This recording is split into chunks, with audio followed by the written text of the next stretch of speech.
মায়া অনেক মাথা কাটিয়ে একটা বুদ্ধি বের করেছি। কি বুদ্ধি? আমার মায়ার প্রেসার নেমে গেছে, ডিম খেলে যে প্রেসার দাঁড়ায়, এটা বুদ্ধি না খাটালে কি বেরোতো? আমার বৌমার অত বুদ্ধি।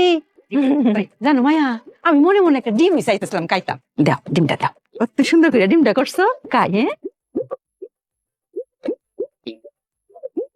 মায়া এখন থেকে আর কেউ বলতে পারবে না চুপিয়া ব্যাক করল। আমার বউরে কেডা কইতো ব্যাক কর। আমার বউয়ের মতো কত বুদ্ধি।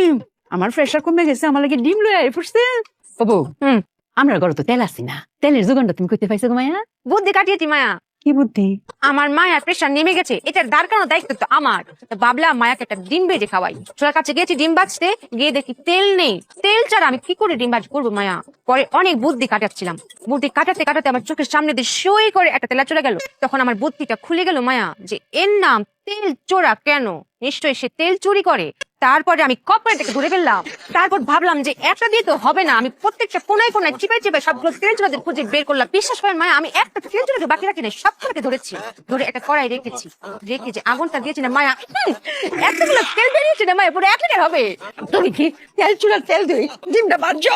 এই তো মায়া, আমি একটা পেট্রোলের মতো কথা বলেছি। খালি কি ডিম ভাজা, মাছ মাংস তরকারি সব হবে। আমি চুপে যতদিন এই সংসারের বুকে বেঁচে আছি আর কোনোদিন তেল কিনতে হবে না মায়া।